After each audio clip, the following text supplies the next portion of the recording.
Written by a nice reporter. Now the poor guy, you got to see this guy. Oh, I don't know what I said. I don't remember. He's going like, I don't remember. Oh, maybe that's what I said. This is 14 years ago. They didn't do a retraction.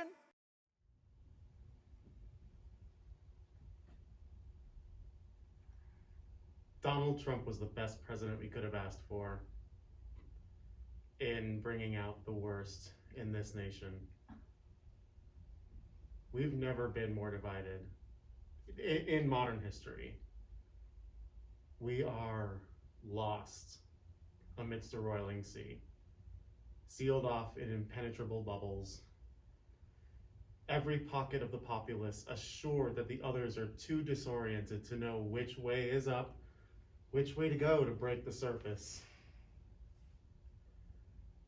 A foaming rage of nationalism spilling over, a whirlpool of authoritarian rule trying to swallow us whole. That is us. That's what worries me most. Us. Friends, delegates, and fellow Americans, I humbly and gratefully accept your nomination for the presidency of the United States.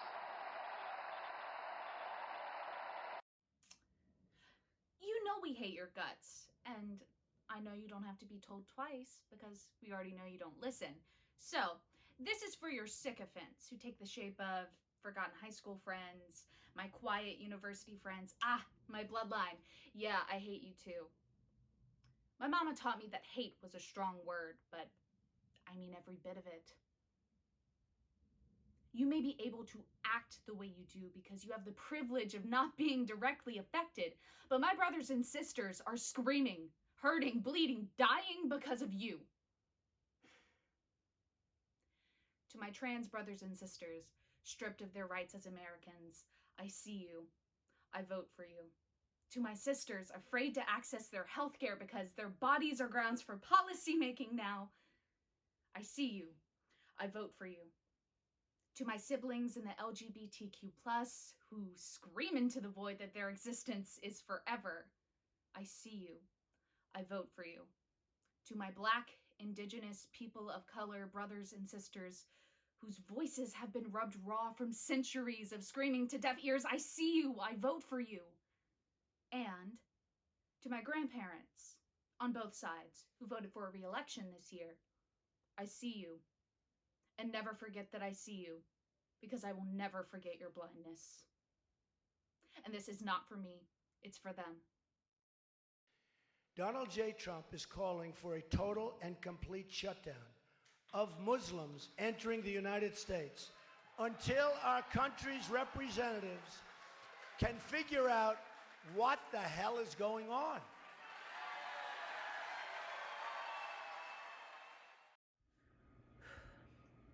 Reasons not to support Donald J. Trump. 1. In 2019, Trump had to pay nearly $2 million in fines for using his charity, the Trump Foundation, for personal and political benefit. He was forced to dissolve the foundation after admitting to 19 counts of abuse of funds. 2. Trump has targeted nearly 100 regulations that reduce toxic industrial pollutants in our air and water. 30% have been repealed, and efforts accelerated in March when coronavirus lockdowns began. Andrew Wheeler, head of the Environmental Protection Agency appointed under Trump, was a lobbyist for the coal industry from 2009 to 2017. 3. As president, Trump spent nearly 350 days at hotels and resorts that he personally owns. The administration did not disclose how much Trump personally profited from taxpayers during these visits, or whether rates were inflated when charging the Secret Service. 4. His response to the confirmed response of bounties placed on American soldiers by Russia. I wasn't briefed. Fake You news. are fake news. I don't know. Hoax. He still has not condemned Russia. He's not a war hero. He's a war hero. He's a war hero. 5.5 years. He's in a war hero POW because he camp. was captured. I like people that weren't captured, okay? I mean, Trump's cult, the GOP, white nationalist terrorists. Oh my God, Tucker Carlson. That's one thing. But I saw how he was able to take advantage of other parts of us, parts that had already drifted apart. Third-party people, anti-establishment types, anti-intellectuals, anti-vaxxers, the misinformed, the skeptic, the complacent, the opportunists. The ones who think they're above it all or beside it all. He helped us let ourselves down.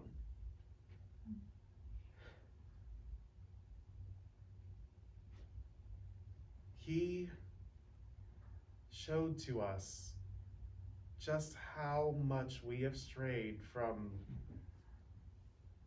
whatever this was, or pretended to be, whatever concept of collectivism and civic pride that I was told that this country operated under.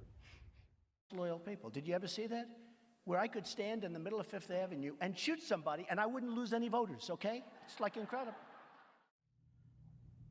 5. The CDC estimates that between 12,000 and 61,000 Americans died from the flu between 2010 and 2019.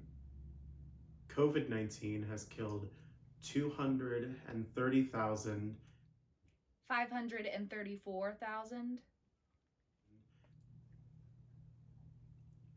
Americans in a year.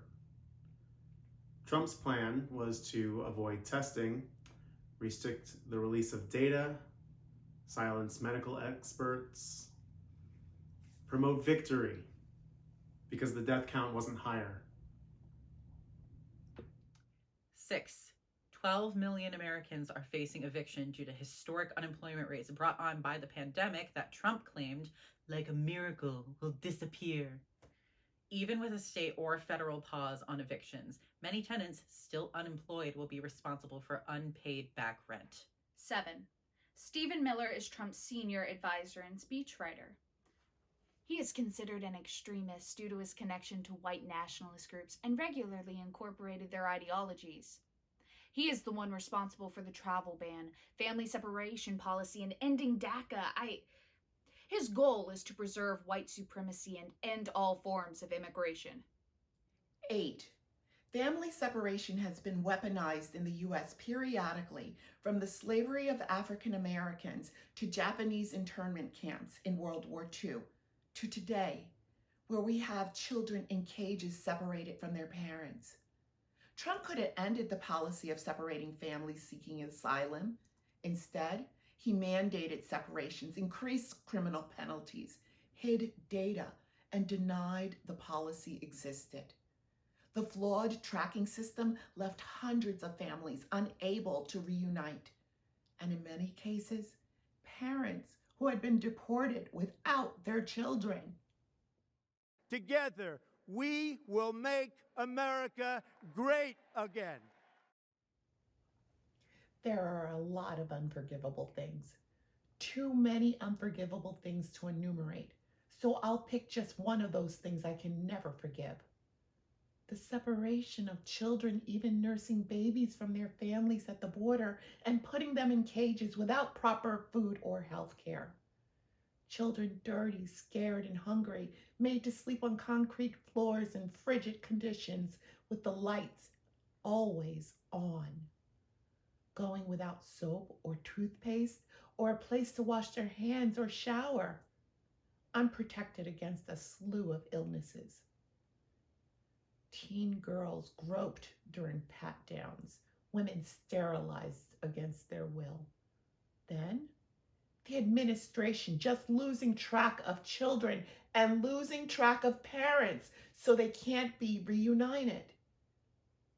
Meanwhile, border agents joke about the deaths. This is torture. It is torture and it is trauma with no purpose of anything other than to traumatize. And the children will forever be changed because of it. To this day, there are still 545. 628. Children stranded from their families. But a day will come when all this will end. We'll fix the mess you made, and then we'll teach our children to remember you as nothing more than a cruel fool, a snake oil salesman apprentice. And we'll tell them how the world cheered when you got fired. I've never hated anyone. I've come close, but I try to find the good. Never felt that pit in your stomach, pure, unadulterated hate. Until Cinnamon Hitler, as my sister, a reformed Republican, dubbed him. Watching him manipulate and create his own reality and get away with everything because of his position, watching him straight-faced lie as hundreds of thousands of Americans died, continue to die, because he disbanded and destroyed nearly everything that real presidents put into place. I will never forgive him for the people that I lost because of his inability to be a leader and not a reality TV star playing make-believe. He brought out the worst in our country. Racism, homophobia, aggression, intolerance.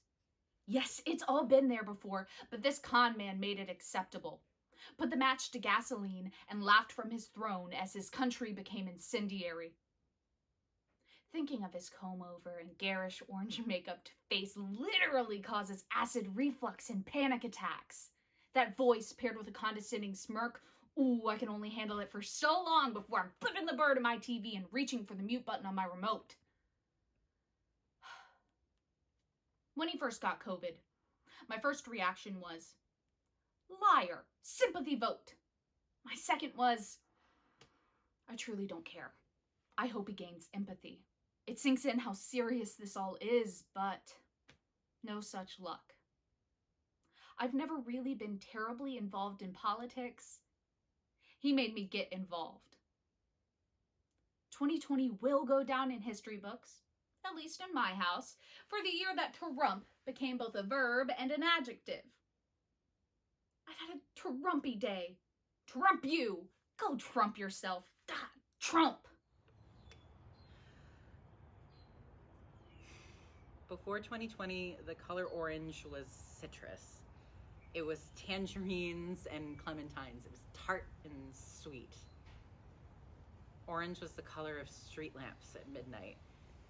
Orange was fall. It meant fire. It meant caution. Before 2020, the color orange was tigers and butterflies. It was goldfish and clownfish. I'm not going to say the name of the clown of gold, but I think it speaks to his impact on the world that when I said orange, you immediately knew what I was talking about. In 2020, the color orange was my skateboard avoiding public transit. It was the clay pots for the plants I took care of during a year of lockdown. It was the traffic cones closing off streets for outdoor dining. In 2020, the color orange was the first Halloween I had off in years. It was the pumpkin pie at Thanksgiving. It was grapefruits I ate, dreaming about being with my friends again in Florida. After 2020, color orange will slowly return to being pumpkins and poppies, carrots and candy corn. A Cheez-It will be a Cheez-It, a Fanta will be a Fanta, and a Cheeto will be a Cheeto. After 2020, the world will still be a fucked up place for the majority of us. All I do know is that at some point in your future, when you hear the word orange. No Google search, nor first thought, no one at all will connect that color to him. We will get to see orange as it was, as it is, as it always has been. Innocent, beautiful, and devoid of his stain. Thank you, President Trump, for exposing the rot at the core of America which you embody so effortlessly. Thank you for demonstrating that money is more powerful than ethics in the hands of American politicians. Thank you for showing that patriotic masks and orange makeup cannot disguise the white supremacist patriarchy which our systems are designed to uphold. Thank you for radicalizing my friends. But mostly, President Trump, fuck you. Fuck you for making the lives of black, brown, gay, lesbian, trans, and disabled people more difficult.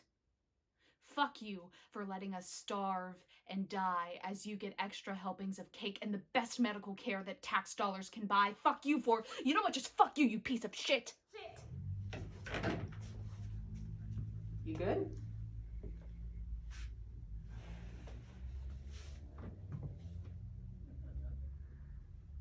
Would a 1-minute rant on 45 make you feel better? Oh, well, I doubt. Fuck 45 would take a whole minute.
I just think it's really funny because we watched a whole shit ton of Nazis storm the Capitol.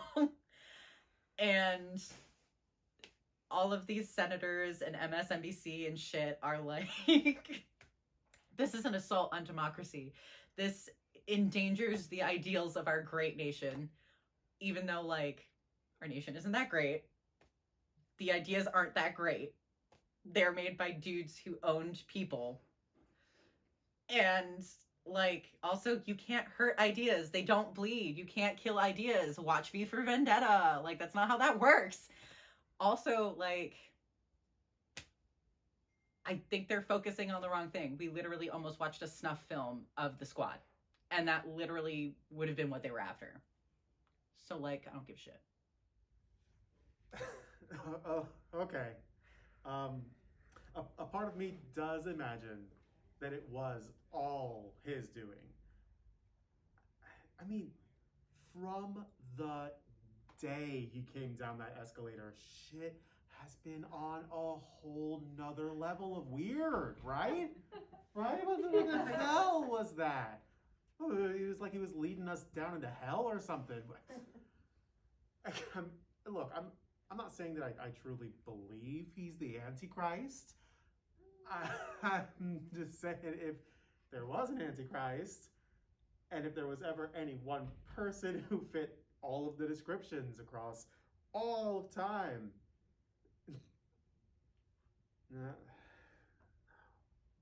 No.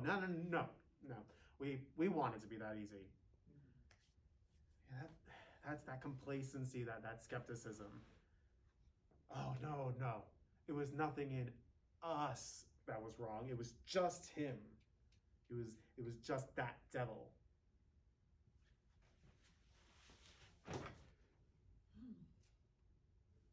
So, what do you think they were doing on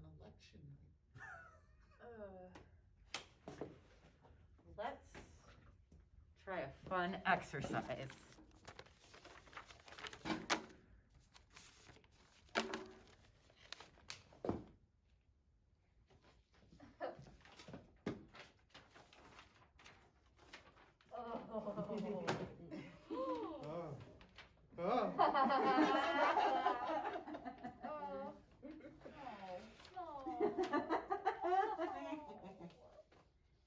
Thanks, I hate it.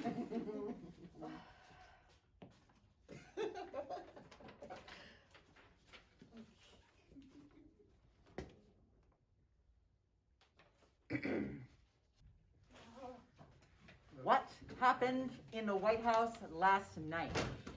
A play by Rachael Carnes. Characters, a pastel of miscreants and lowlifes. Setting, iconic home of America's president. Time, November 7th, 2020, around 9 p.m. Eastern Standard Time. Harsh fluorescent light scours the east and west wings. We hear the whir of paper shredders and dancing in the streets. We still have Alaska. They're counting the votes. I know a lot of great guys in Wasilla. Yeah! Look at my stubble beard. Is this the facial hair of a loser? Losing is not my personal brand. It's okay, honey. We'll evict all my tenants before Thanksgiving and I'll buy you a new purse. Who needs a COVID hug? I'm going home to Tampa. Ah, no one's going anywhere. Well, Rudy held a huge presser in Philly. I brought you back this two-headed dildo, sir, from the porn shop next to the Four Seasons. I'm writing an executive order giving you the ability to write executive orders in perpetuity. Oh, make sure to use the word hereby. Huh? You messed with my rose garden and now you're all going to hell. I suppose they still want me to decorate the fucking Christmas. Give me a fucking break. End play. It didn't begin with Trump. It began with the birth of a nation that stripped indigenous Americans from their land, to African Americans being considered 3/5 of a human being, to today where we have children in cages. America has always been built on dehumanization. So what's happening now with Trump just makes sense. I've often thought of the parallels between 45 and the disease of alcoholism and addiction. How can it be masked as a charmer lying through its teeth and believes every word coming out of its mouth? Convinces those around them that they are to blame for its bad behavior, and they'll pay for it. Shuts people out who are trying to reason with it, and then isolates in fear of being found out. We question its sanity. We fear its sanity. It appears the next time as if they have it all under control and need no help from anyone. The progression of the disease gets worse. The thinking is twisted and there is more devastation. Just when you think it can't get any worse, it fucking does. In a totally bizarre way. I think currently my biggest concern going forward is that everyone is just going to go back to brunch. I see a lot of liberals and Democrats and even some progressives that are eager to get back to this idea of normal, which scares the shit out of me because what was considered normal is how we got here. People have been looking at Trump like he is a unique evil. But literally nothing in his platform was new. The Republican Party and also like a not insignificant number of Democrats literally advocated for every single policy that was in his platform at some point in the last 2 decades. They were just more polite or dignified about it, to the point where people who we were terrified of being in office like less than a decade ago were praising them now for their restraint and their integrity and their character. You know exactly who I'm talking about. One of my biggest fears going into this election was that Biden was going to win, and then the people who were screaming #resistance are just going to stop giving a shit. Because, this can go back to being some abstract thought exercise for them, or like an opportunity for spirited, intellectual, political debate, which has already started happening. Like, a lot of my family members and also colleagues, who were like so vocally incensed and disgusted specifically by his lack of decorum, are just fucking celebrating now. They're not resting, which is, well earned. They're celebrating because they don't actually have to give a shit anymore. Because normal was, wasn't terrific, but like it was working fine for them. Normal wasn't working for me or people like me. It wasn't working for my friends or people like my friends, and it still is not working. It's working really well for white supremacists and their recruiting efforts. It's working super well for rich people and whatever après-moi le deluge bullshit that they've got going on. And it works really peachy for politicians because, right now they think that they're rulers instead of our servants. All of that's the soil that grew the last 4 years. You plant a fucking orange tree, you can't be surprised when orange fruit starts fucking falling. We sow that, we reap that.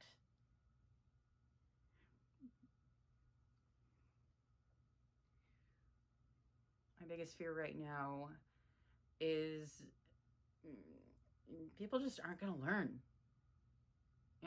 It's going to take sustained effort to actually address these evils. And frankly, I don't think Democrats and liberals are interested in doing that.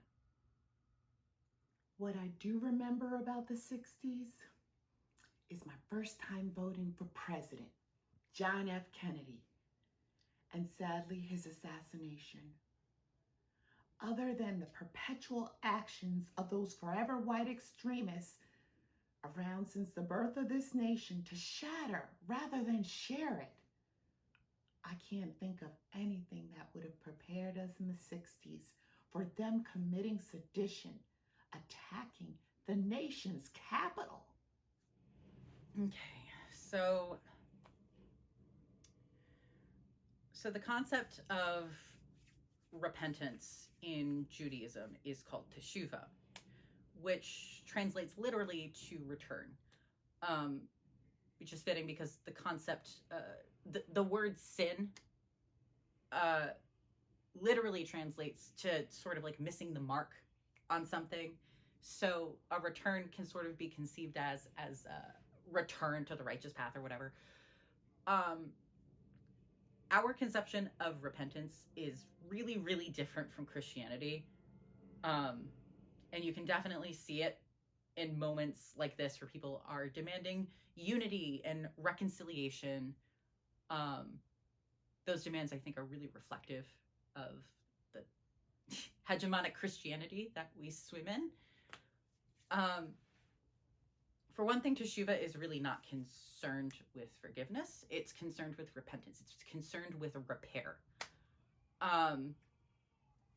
The teshuvah goes like this, basically.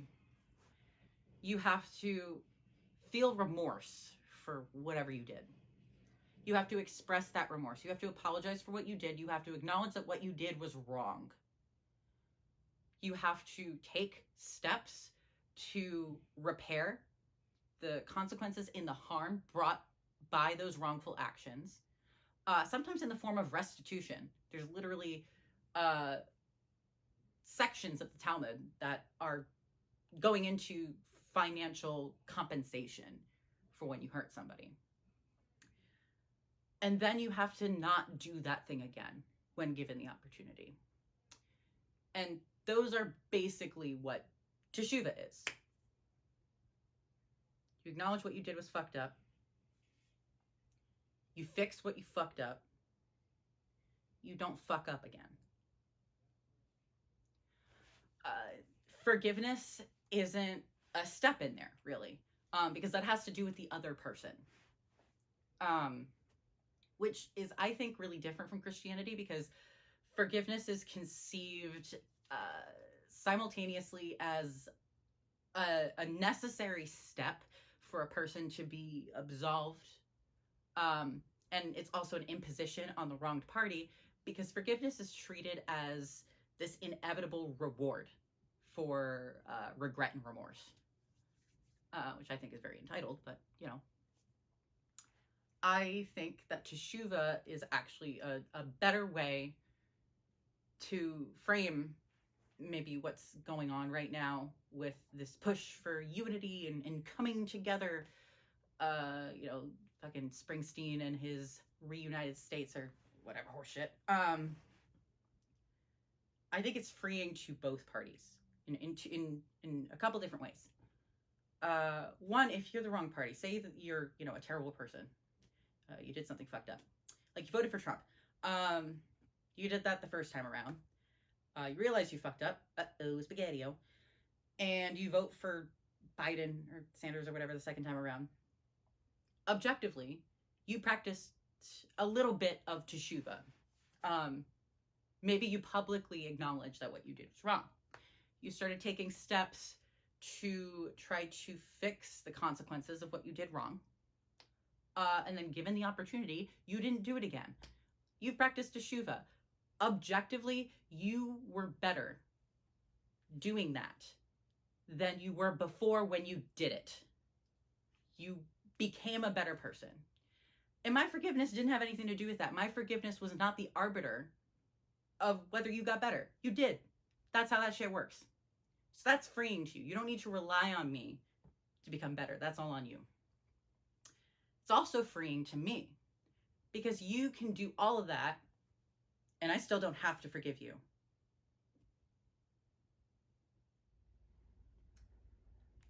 Nope. Let me join the choir. Trump is the symptom, not the disease. I mean, am I glad he's out of office? Heck yeah. We are no longer required to absorb every dumb fucking thing that splooges out of his mind onto his Twitter while taking pre-dawn runny dumps.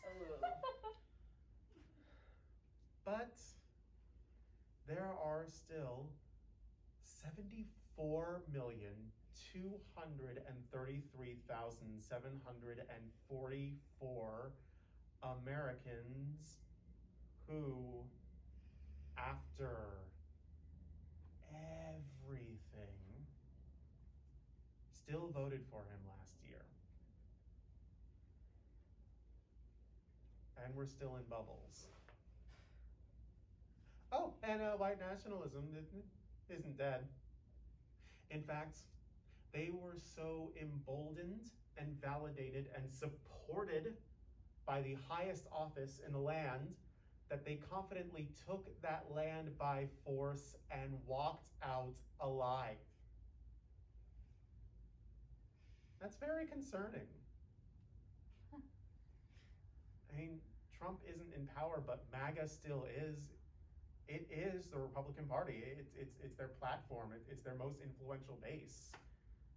That's 50% of the political power in this country. That is us. What happens now?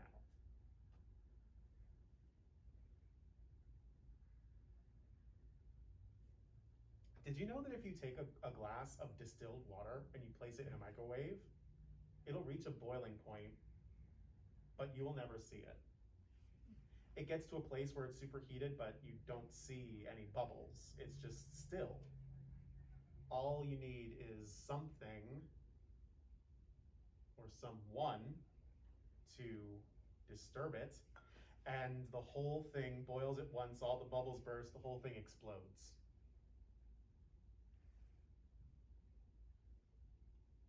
We are really heated right now, and he certainly was disturbing things, but we don't have to erupt.